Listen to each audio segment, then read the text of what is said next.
Hello everyone. Welcome to episode 11 of Wasted Wanderers.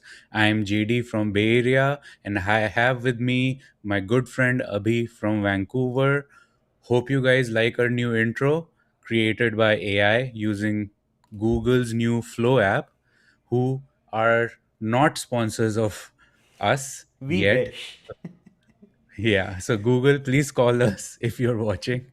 Anyways, today is a special episode covering Hollywood and Bollywood. We will go over tectonic shift that's happening in two biggest entertainment industries in the world and how they're approaching this wave in a different manner. Also, we are at 50 subscribers now. So, thank you everybody who subscribed or shared our videos. It means a lot to us. Abhi, over to you. So yeah, we have reached a big milestone, everyone. Hope the love continues to flow in. We want to set another milestone. So let's see if we can get to 100 by the end of April. Let's call this mission 100. Let's keep adding these milestones as we go along. And yeah, just we hope to keep giving you great content as we go along, and we hope to keep hearing from you, making our community bigger and bigger. And today is a special one. It will be longer than usual. We have a lot of content to talk about. I mean, we are trying to cover, I guess, between Hollywood and Bollywood, we are looking at about 50% of the world's entertainment industry anyway. So this is going to be a big one. And don't worry, we will talk about some of the usual suspects as well, but I will not spoil that suspense. So let's move to our first story of the day. And there we go. JD, kick us off. Sure. So, I like the story to start with because the story is in the headline. LA's hold on Hollywood is slipping. What does that mean? Hollywood is officially leaving Hollywood. So sound stages are sitting empty, and thousands of crew members are out of work in LA as the city loses its grip on the film industry.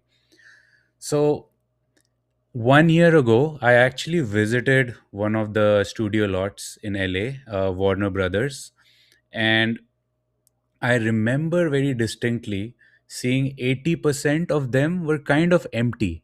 And the guide was saying, "Oh, we used to shoot this video here, we used to shoot this film here, we used to shoot this show here," but most of them were empty. So these empty lots are the new reality for the world's film capital. Now, this occupancy, soundstage occupancy in California fell 83% last year, a massive drop from the previous decade. The physical infrastructure of Hollywood is sitting idle while the crews that used to work there are looking for work elsewhere. So, what happens to the workforce? Well, as the production slip, the shoot days in LA's drop, and these force thousands of these specialized technicians and crew members into financial instability. Remember, most of these are part of the union, but if the budgets are not high, the union can't do much, right? Like there's no jobs. So the city is losing its most valuable asset, deep talent pool that defined the industry for a century. Now, another reason why LA is feeling the heat is, well, California is just plain old expensive. And all cities in California are experiencing these.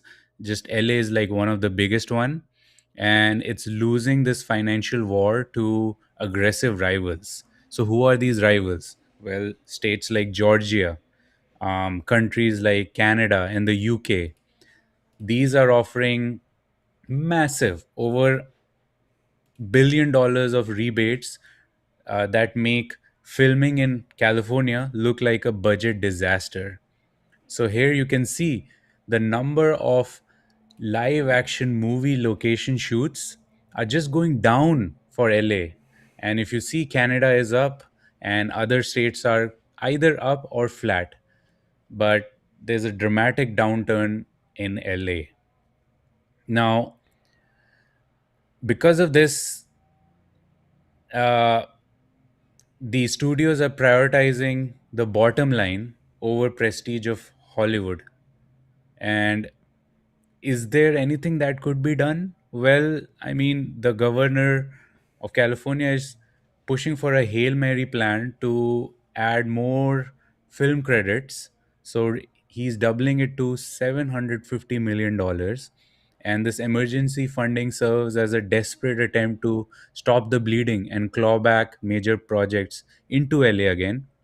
But realistically speaking, will it bring back the jobs and studios executives back? I don't think so, unless something dramatically changes. And if you add AI to the mix, it's not looking rosy at all. So, yeah, I don't have a good feeling about this. Abhijit, your thoughts? I mean, a few things, right?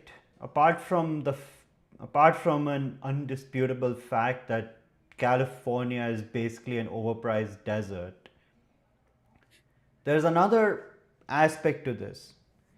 If the movies were good, if the movies that were coming out were worth watching again and again, people going to the theaters, or they're just doing well, then you can justify a large budget, because movie goers, movie watchers will help you recoup your investment and then give you a return on your investment as well. My issue is, over the past at least 3 to 4 years, I cannot remember an ultra memorable Hollywood movie except that one phase, or that one that 2 3 month stretch where it became Oppenheimer versus Barbie. For no reason, a nonsensical movie like Barbie got pitted against a cinematic masterpiece like Oppenheimer. I don't know why, but be that as it may, Oppenheimer and Barbie movie. After that, what else has been so memorable that it stuck with you? Last full of Whole of last year, the only movie I can remember is the F1 movie, and that's because I'm an F1 enthusiast. So I went and watched that movie. I liked it. I mean, it did well. Brad Pitt, okay, the brand sells. It was a good movie. Then we got your Avatar slop, fire and crap, right? So I mean, please watch. If I remember that channel's name, I'll definitely mention it. Like, his review of the Avatar movie was enough to I tried watching a bit of it, guys, but no, I can't sit through 3.5 hours of blue monkeys running around. CGI is good, fine, but we already saw that in the first two, right? Now there is Project Hail Mary, which is supposed to be doing really well. I haven't watched that one, so I'll reserve any comment on it. But again, is it really an Interstellar? Is it really a Martian? Is it really an Avengers Endgame? I don't think so. At least not from the level of buzz we are seeing. So none of these movies are path breaking in any way. And that's why their budgets just cannot be justified. And on top of that, you add California's nonsensical socialism, and yeah, you have a recipe for disaster. Now, it's interesting to see Canada is rising. I live in British Columbia. I earn my salary in Canadian dollars, and then I live my life in Canadian dollars. Let me tell you, from my perspective, it's fucking expensive to live here. The reason Canada is getting a boost is because of the 1.39 exchange rate, and all these Hollywood studios think in US dollars and they are seeing a 40 cent advantage. Otherwise, at least BC by itself, I don't think would be any cheaper if you had to do a one-to-one comparison. UK, I've never been there. I mean, it's expensive from what I've heard. Um, New York, I don't know. Is this the state of New York or New York City? I mean, what do you shoot in New York City? Anyway, uh, Yeah, I I mean, mean, it's you can nice. shoot stuff. If Yeah. you can shoot your Spider-Mans and you can shoot your I mean, I guess I'm only thinking about the outside. I'm guessing there are studios in New York City where you can actually shoot movies and stuff. So and I guess Atlanta the same thing, right? But yeah, seeing Canada, it makes me feel proud, but I also realize that it's beyond. It's not just, oh my god, it's cheaper. It is cheaper, but that's because of a favorable exchange rate. Can look, if there is an actual intention to revive an industry, you can revive it. The only problem is unions will have to be disbanded, and you're just gonna have to allow business friendly policies.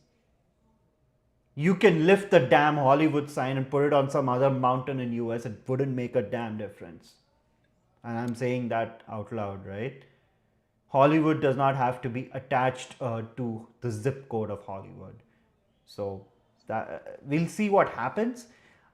The way California is headed, I don't see this as a true intention. You're gonna give credits.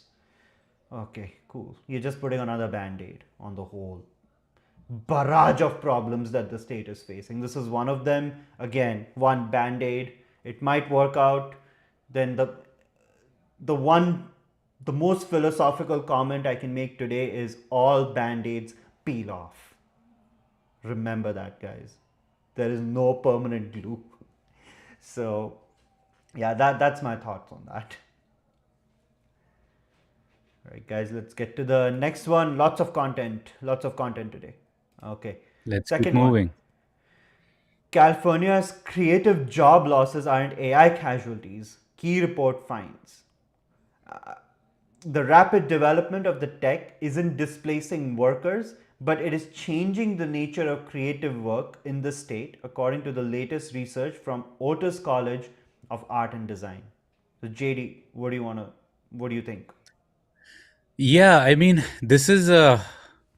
this is the other side of the coin, right? Like we discussed, like, okay, California is expensive. That's why, like things are moving out. But this is the other side of the coin. Um, the Hollywood's creative engine is stalling out. And why is this happening? Well, it's funny because there's another city in California that is partly responsible for this. San Francisco or Bay Area, where I live right now, invented all of these AI tools to make it cheaper to produce content. Now, this AI generative content is targeting the bottom of the creative ladder first. Entry level tasks like storyboarding, background design, and basic editing are being automated away. Hollywood is losing the training ground that develops the next generation of creative leaders.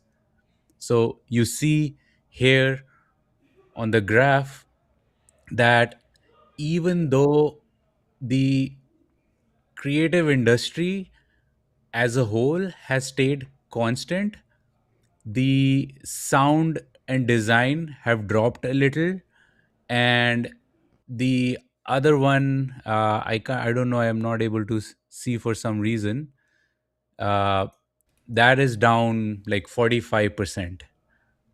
And this Overall is, creative economy. yeah, yeah, exactly. So I mean, all of these are entry level tasks, right? Like Hollywood is losing the training ground that develops the next generation of creative leaders. um, Now these AI tools are creating a massive gap between the top tier talent and everybody else. We've discussed in our previous episodes, if you're good at your craft, be it software, management, movie making, if you are the top 10%, AI is going to have a net benefit for you. because you're going to use it effectively and you're going to 10x whatever you were doing before. But for everybody else, it's a coin toss.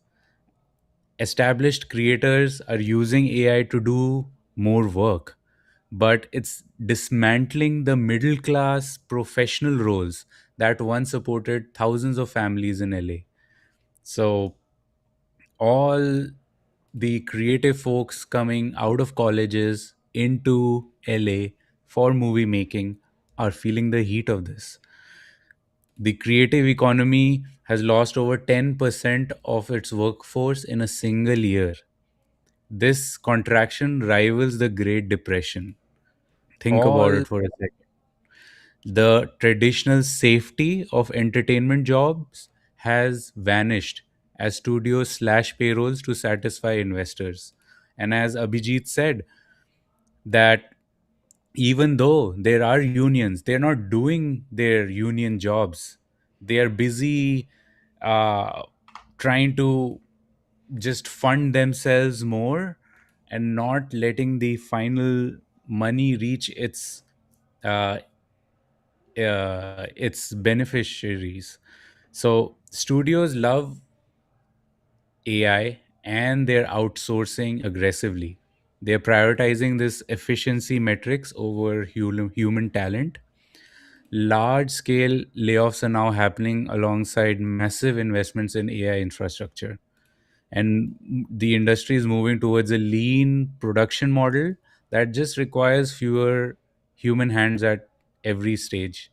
So, overall, it's not looking very great from where I can see, Abhijit. What are your thoughts? look,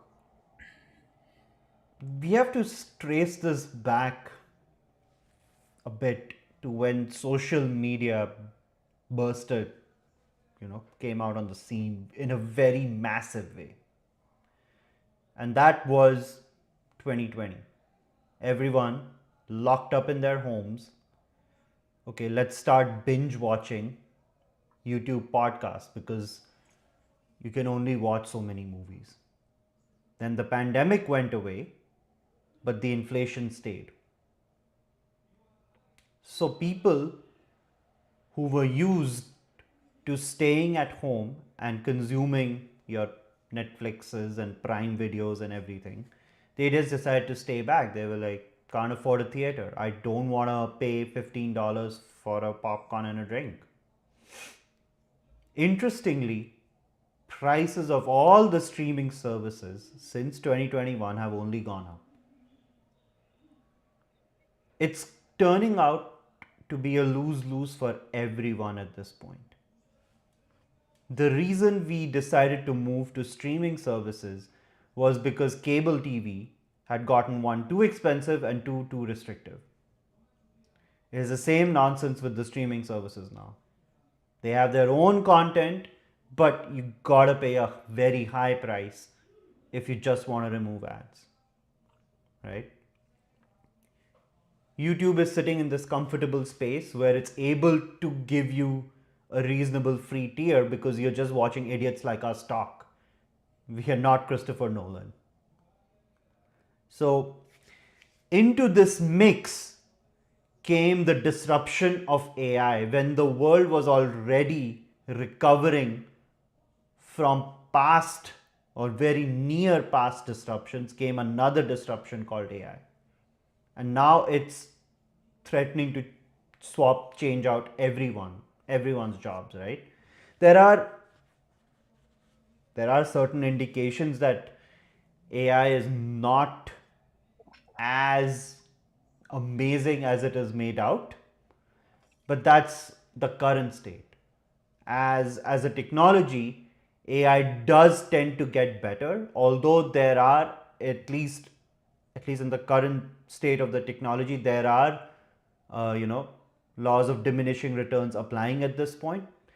Just how massive are you going to build your data center to get that final 15-20% of efficiency? Be that as it may, it's already gotten quite far. I mean, we use AI to generate thumbnails. We have used some AI to, generate our intro and outro videos, and it's doing a pretty damn good job out of the box. So I'm not in a hurry to find someone who can make me a video, or who can make me an intro video. Now we have to remember, I'm going to tie this back to YouTube, where if I really wanted to make a custom intro, have a custom video or something, I can actually quickly learn a simple software, an editing software like DaVinci Resolve on YouTube, just invest 10, 11 hours. I have a new skill and I can just make my own video, customize it to my needs. In that, of course, now we will see a dip in the creative economy. And as we were just mentioning in the first article, it's just very bloody expensive to pay all these people because they are all living in a very expensive state.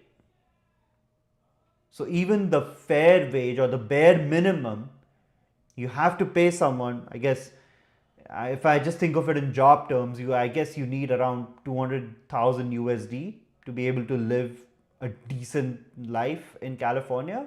I'm guessing, I'm sure people are doing it in a lot lesser, but I'm just saying, if you wanted an acceptable standard of living in California, in LA or in San Francisco, you at least need a family income of about 200K a year. That would be my guess. So overall, since the creative economy of at least the US, I don't know if this is global, or if it's just talking about the US, the overall creative economy of the US is centered on California. Of course, we are seeing a drop. It does not come as a surprise. And we are seeing new media basically staying static because new media like YouTube, TikTok, Instagram Reels, YouTube Shorts, whatever you can consume, offers a basically an endless array of options. Even my own feed, starting from videos on the coolest Linux distributions to how AI sucks, to how AI is the most amazing thing since sliced bread. And then if I want to watch a video on the latest movies, geopolitics, everything is just there and I can just access it. Why do I need to wait for the next movie unless it's something mind blowing and I need to invest 2 to 3 hours of my time into it? This doesn't come as a surprise. And I think at this point, there's no point fighting AI in any way. AI is here to stay. We will have to accept it and figure out ways to make it our friend. And this will stay true for the creative industry. That's my conclusion to this. All right, guys. Third article for the day, and we are only half done. I'm not even kidding. As I promised, this is going to be a long one. So you are not ready for this. So now we will segue from Hollywood into, I guess the second topic is Bollywood. And AI is also playing a big role in the Indian film industry. So here is the article. AI is rewiring the world's most prolific film industry. I guess prolific by the number of movies. I don't know about the quality, but we've had some outliers in the past couple of years. But overall, prolific. Fine, thank you. Transforming filmmaking using AI to slash production time, cut costs. I think the story is very familiar. But the one caveat to this, which holds true for Hollywood as well, is slop won't be accepted. You can use AI, you can use CGI, you can use all the technology at your disposal, but if the product is crap, it's not going to be accepted. And we have seen more than enough evidence of that in the past couple of months, and I would say in the past 2 years, in fact. And we'll be getting to all these things pretty soon. Let me pull up another related chart, guys, and I'm gonna talk a little bit about this. So cinema audiences. So cinema audiences, for those who may not understand. It's just theater going audiences, movie theater going audiences. They are reducing in India, but again, 2025, the I guess since 2023, the decrease has been pretty steady. Um, I would personally think that this is gonna remain like this. It's probably not gonna get any better, especially because the lineup of movies in Bollywood, by and large, seems to be following the Hollywood pattern. Like there's just not much new content coming out. Yeah, there have been exceptions, and we'll discuss those. But overall, the creative industry has to think about how they're going to innovate on stories, because at this point, I think we have so much entertainment and so many movies, TV shows, short form, long form, that there's literally nothing original left under the sun. All the innovation will have to be on how stories are delivered rather than what the story itself is. JD, what do you think? Yeah, I mean, I totally agree. Like, if you look at this prolific film industry that we call Bollywood, it's massive. Like, India produces over like 2,000 movies a year. Uh, and yes, we discussed Hollywood's approach to AI, but Bollywood's approach is a little different. So AI is putting that machine on steroids. So, two areas I want to discuss here. One is obviously the high end visual effects that are now accessible to every budget level. So, small scale regional creators are using AI to generate Hollywood level imagery on a shoestring budget. Think about that. This technology is rapidly erasing the technical gap between massive studios and independent creators. So now, with the same VFX budget, you can just do so much more. And that includes putting out AI slop. And it's changing the Bollywood's blueprint forever. So AI is accelerating this space even further by automating the time consuming parts of post production. So Bollywood was already doing this before. It kind of worked as an outsourcer of all these small time consuming post production parts for Hollywood, as well as Bollywood. But now filmmakers are shrinking this month long process and VFX schedules into matter of days. So that is game changing. And then the other one is the shift of using AI dubbing. Now, this is very, very important for a country like India, which has so many languages. Because of AI, India's massive film market is finally becoming a single unified audience. So you can shoot a movie in one language and it can be dubbed in, over 20 languages all of a sudden. So this AI driven dubbing and lip syncing tools allow one movie to launch in 20 different regional dialects simultaneously. So a local hit in South India can now become a national blockbuster in North overnight. And we are seeing this happen. I mean, Abhijit will talk about that. So TLDR, overall, Bollywood blueprint is changing forever. And I think Bollywood's approach of embracing AI is the right one as opposed to Hollywood. But I would love to hear your thoughts, Abhijit. So let me bring up a movie's trailer that has obviously gathered a lot of attention. So this is the movie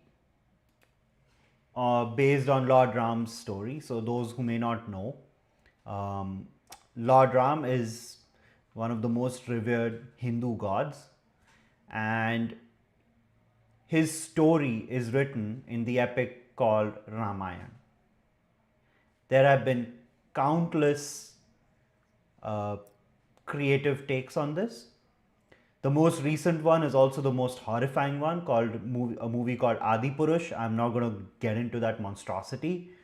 Um, but I want to talk about this upcoming movie, which actually is featuring music from two music stalwarts called Hans Zimmer and A.R. Rahman. And in the teaser, the music is breathtaking, no doubt. But going back to my point earlier, with India basically developing faster and faster every day, the fastest growing economy in the world, fourth largest by nominal numbers, third largest by PPP, whichever one you like. The audience is maturing and they are demanding better quality content by and large. So this trailer got a lot of flack for CGI slop, and when I think of CGI and AI, I kind of think of them as brothers in the creative space. So let's look at a couple of problems with this 2.5 minute trailer, and it's just I've just taken some screenshots, but it'll make it very obvious to you on what will not work anymore, and then we'll obviously get to what does work. So in this one, you see, I don't know if you can see my mouse, but let me actually, you know what? Yeah, you can just So maybe tell the audience what you're yes, so where you if want you to focus. see the torso of the person walking, on the left you'll see a small child. That child's hands are sort of folded right here, and he is showing up, and he is, this is Lord Ram walking amongst the people. He was a king, and he's standing with his hands folded because he's respecting God. Now chronologically, this next image happens right after the first one. Sorry guys, just ignore my blue rectangle, that doesn't mean anything. But you see this child appear again, and within seconds you're seeing him just screaming or doing something else completely different from earlier where his hands are folded. So this is a massive lapse in continuity, right? Or maybe they just shot this, maybe they shot the scene in two different takes and the same child was used to do different things. It's possible. In fact, in the first Ramayana that was made in the 70s, one one actor played like 17 side characters and everyone knew that. But that was a different era and that was a different audience. Today's audience actually catches all this, right? Let me show you guys some other images of this trailer. Now here is Lord Ram. There is a part in the story where he prays to the ocean gods, to try and give him a way to get to this island. Now, I live in British Columbia, one of the most beautiful areas of the world. There are waterfalls a dime a dozen. None of them look like milk.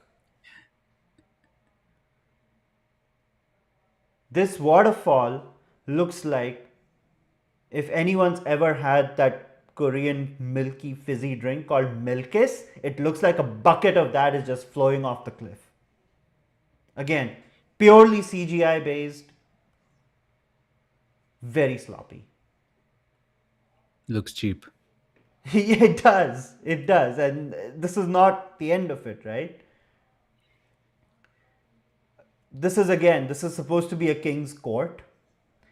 Now, I could give this a pass because, okay, a king's court should be very clean, a king's court should be very opulent, and all of those boxes are checked off here.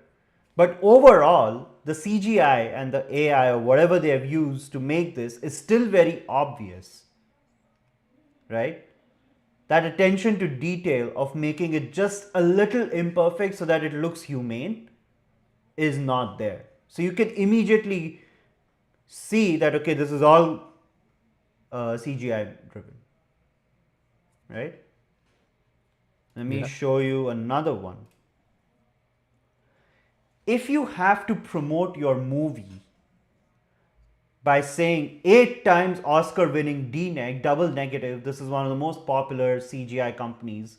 They make, actually, this is an American company, an Indian company who is also producing this movie has a stake in it. So they are using DNEG's name in the trailer to try and draw audiences. And here is my primary take from this.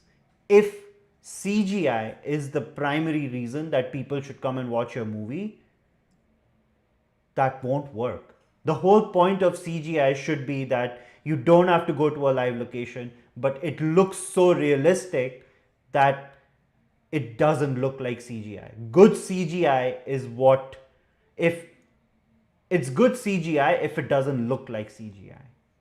So your CGI company should just be a part of your regular, starting credits and end credits, but it can't be your primary driver to the theaters. So ultimately, I know over here I've just focused on some of the negative aspects of this trailer. There are a lot of positive aspects as well. I like the action sequences. I like some of the work they have done in creating the overall scenery. The cinematography, even though it's CGI driven, is quite impressive. A lot of people are saying it feels too much like Lord of the Rings, or you know, any of these other famous Hollywood movies. I think I'm okay with that. That is a part of creative freedom that at least I am willing to give to the producers. But another one, right? You have a huge desert storm happening in this scene, but I don't know what gel Lord Ram has on his head. Like, not a single strand of hair is moving because of a sandstorm. There is no, his hands are clean, cleaner than when you walk out of a shower. The bow looks like it just came out, it just got the best cleaning treatment, and it's just in his hand. Again, I'm not talking about God or Lord Ram, I'm just talking about the picturization here. So ultimately, after all this happened, all the flack came out, at least the producers were nice enough to acknowledge the flack that they were getting, and they issued an apology letter. I personally don't remember in Hollywood that any producer had to ever issue a letter. I'm happy to be corrected. Please do leave a comment below. Let us know if that has ever happened. But this is what I mean by a mature audience. They are demanding quality, and the production houses, the cinema makers, are having to listen and respond appropriately. JD, what do you think? Yeah, I mean, it's a it's a massacre, like you have all these directors who have so much on their disposal. The fucking VFX company the whose sole job is to produce something that looks realistic, you know, and it's not doing any of this. I mean, it's sad. It just feels like this project was rushed, and I hope the movie when it comes out, shocks us all, is good. I wish it goes like how the Avatar music movies have gone. I wanted to succeed, but I mean, I'm not getting that impression right now. Yeah, I hope they correct it. Otherwise, uh, yeah, I don't want to see this movie become another Adi Purush or something of that sort. Because But yeah, but there are other movies which we watched recently, so, which are on the yeah, other end here of the is spectrum. so this is probably what you guys have been waiting for anyway. So let's talk Dhurandhar, guys. Let's talk Dhurandhar. Let's. I'm gonna talk about. I think at this point, most of us have seen the movie. If there is CGI, it's very well hidden. You can't see it. You can. I mean, okay, it goes without saying that there is CGI, right? You have a bunch of people dancing and then they're shooting bullets, to make themselves jump up. Yeah, all of that is going to be CGI. You're not firing real bullets, but it looks real enough that you're to okay to let it go. Obviously, you did not chop off Arjun Rampal's legs in the final scene. All of that is CGI. All of that is makeup. We get it. But if it's done in a realistic way, audiences accept it and they love it. They go and watch the movie again and again.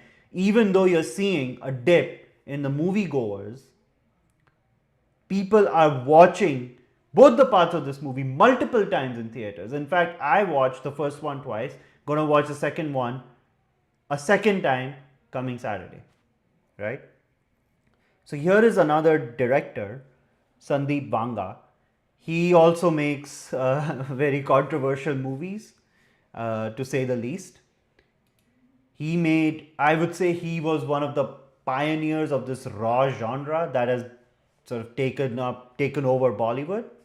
He made a movie called Animal back in 2023, I would say, or at least it got released in 2023. It did really well. And then Dhurandhar came in and basically just, you know, 2, 3 upped that one. He has basically called out writers and actors built careers on propaganda and the industry stayed quiet like cats. Now, this whole propaganda angle, we can leave it for another day. But needless to say, a very accomplished director, is coming out and praising another director's movie. And what I'm trying to say is this is not a small feat. In a day and age where grabbing someone's attention for just 30 seconds, 1 minute, is becoming more and more difficult. Here is a team that has made a 7.5 hour movie, released it in 2 parts, and is getting people to go to theaters again and again to have that experience. Right? So this is Vanga's tweet. He's taking a bit of a funny take at the end of his tweet, saying that ये काला दृष्टि ऐसे नहीं जाएगा, मुट्ठी भर के लाल मिर्च से काम नहीं चलेगा, पूरा खेत जलाना पड़ेगा. So basically, in Indian culture, there's a belief that you do something really good, lots of people start looking at you, evil spirits start following you as a result of that, and then if you burn like a little bit of red chili, they go away. So he's saying you can't just burn a little bit, you'll have to basically burn a whole field to make sure all the evil spirits are warded off. And he has a point. The amount of hatred that's that's coming out, it's quite interesting. So Again, I'm not very going to bother. Yeah, polarizing. yeah, Very very polarizing. polarizing. Yeah, and I'm like, every movie has its own agenda. I'm okay with it. As long as it's a good movie, I'll watch it. I don't care where it sits on the political spectrum. If I wanted to think of a movie which is completely sitting on the opposite end of the political spectrum, it was Rang De Basanti. I watched it. I watched it 3 times, 4 times, I think. I loved it. I can still watch it today. It's a good movie. I'm not trying to learn or take away anything from a movie. A movie for me is a cinematic experience. I watch it as that. If there's a little bit of truth claimed by the team, the production team, I'll try to figure out what parts are true and what parts are fiction, and just do my best with it and move on. A movie is not a temple of learning for me. For me, anyway. Let me pull up the next one, guys. Okay. So here is another extremely accomplished director. He's the one who made the Bahubali movies. And then he's the one who made the RRR movie, which became very famous even in the West. For reference, the song Natu Natu is from one of his movies, the RRR movie that I just mentioned. It Oscar became winning song. very famous because it was shot in front of a castle in Ukraine. So he's talked about he loved Durandar 1, the first of the two movies. And then the second one, which is called Durandar the Revenge, surpassed the original in both scale and soul. Agreed, writing, casting, technical execution, music, world design, and direction are flawless, but it's the emotional stakes that really ground it. So I can't disagree with any of this, and especially when I'm thinking of a director like Rajamouli, I'm like, okay, who am I to even agree or disagree? I'm just trying to point out that these are the OGs of large canvases, Vanga, Rajamouli, and they are coming out and saying that that the Dhurandhar movie is basically path breaking, right? Now let me go on to a bloody essay written by, in my opinion, the OGs of the OGs of raw movies in India. So let me pull up. So this is Ram Gopal Verma. Let me resize this a bit, guys, and pull this to the middle. He has literally written an essay. I'm just going to point out some key points here on what the Indian audiences are accepting more and more, right? He first calls it, for all film students out there, go watch Dhurandhar 2 instead of going to the institutes. So that in itself is a big signal that, okay, the movie has impressed this guy. And if a movie has impressed this guy, trust me, it's an impressive movie. If anyone who's watching this does not know what his famous movies are, just look up Satya, Company, Sarkar, and Sarkar Raj. These are the four movies if you want to understand Ram Gopal Verma's style of filmmaking, right? He has given the action director total freedom. Think as brutally as you can, kill in the most intense ways you can imagine, and of course, that's done really well in the movie. I want to focus on the third or fourth paragraph. This isn't mindless gore like the pre-March 19, 2026 films, because in here it serves character depth and theme elevation of the main character, blends practical effects, clever camera work, and minimal VFX, making the carnage feel dangerously real. Right? So, directors, producers, movie makers, they have to get selective on where they use VFX or technology or AI, whatever you want to call it.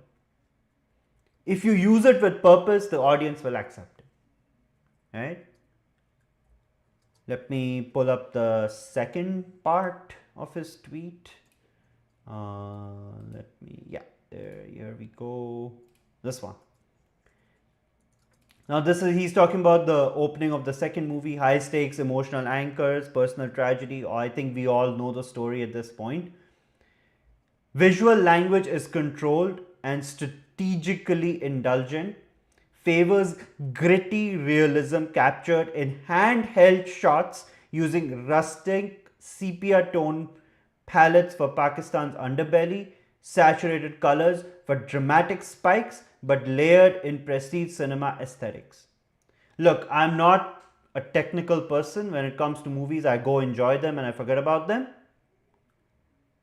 But all this tells me is the intention of the makers has shown through in their work. It has been done with honesty, it has been done with a lot of thought, and it's quote unquote not slop, right? Now, medium close ups, tight frame captures, all these are technical aspects on how you can make a movie more interesting. There's no set rule in the creative world on how to keep something, uh, how to keep you in your seat. But if intention shines through your work, people will watch it and respect it, and that's what the Indian audience is evolving into, right? I'm going to quickly wrap up the last two bits of his tweet. And here is another big, long part, right? Hyper detailed, noisy, lived in realism, showcasing multiple storylines unfolding in cluttered frames that mirror the chaos of happenings. Editor Shiv Kumar, who gives Dhar a lot of credit, or who Dhar gives a lot of credit. So, again, Dhar is the director of the movie. Let me see. Then, towards the end of this section, he's talking about the main actor and how his explosive energy and the ensemble brings intensity. He has chosen subtlety, not relying on loud dialogues. Let me get rid of this, guys. We don't need this. Yeah.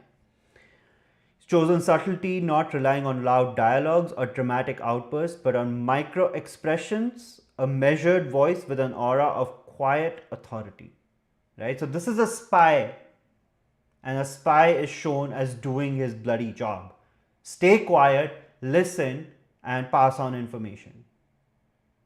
Right? So that's how a spy should be, not uh, not like the YRF spy universe of India, where like you have actors dancing, and then they are collaborating with enemy countries, intelligence agencies to try and solve missions. I mean,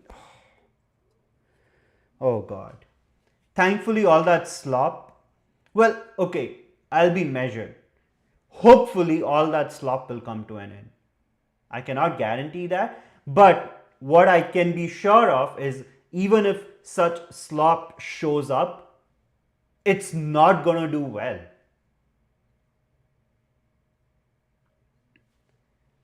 And now I'll finally wrap this up right here.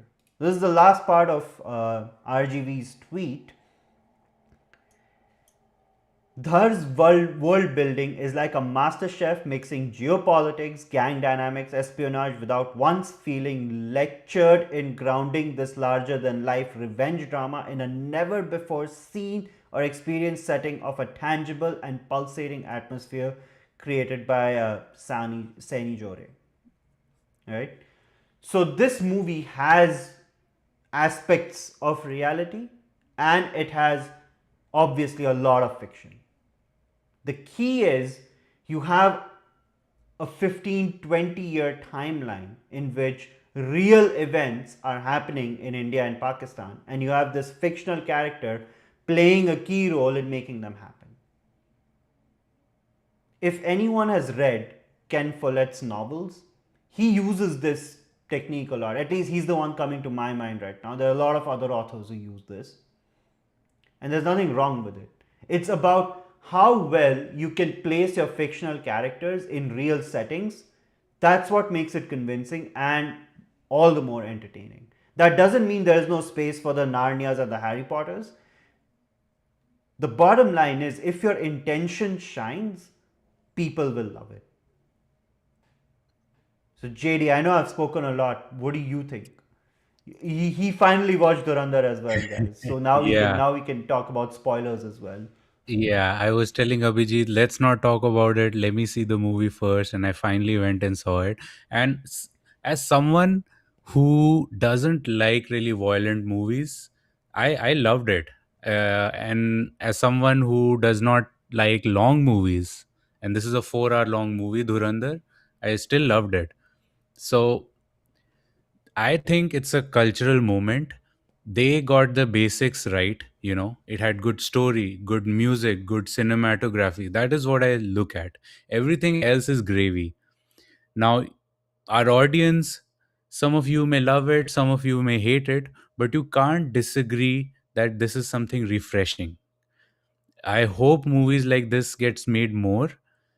Um, and by more, I mean the movies that have the basics right and they're not just rip off, which is what Bollywood does as usual. It finds like a good working formula and then it just copies it until it dies, which is not the correct way.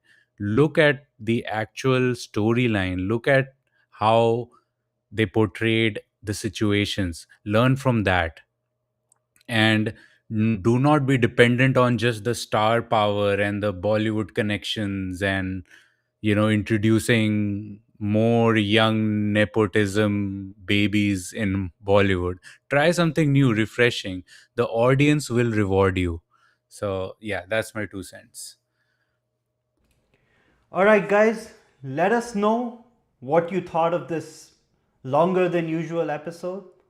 Hope you liked the. We have tried to cover a broad array of topics. We have tried to cover the two biggest entertainment industries in the world. Obviously, 1 hour does not do justice, but we also have to do justice to your time.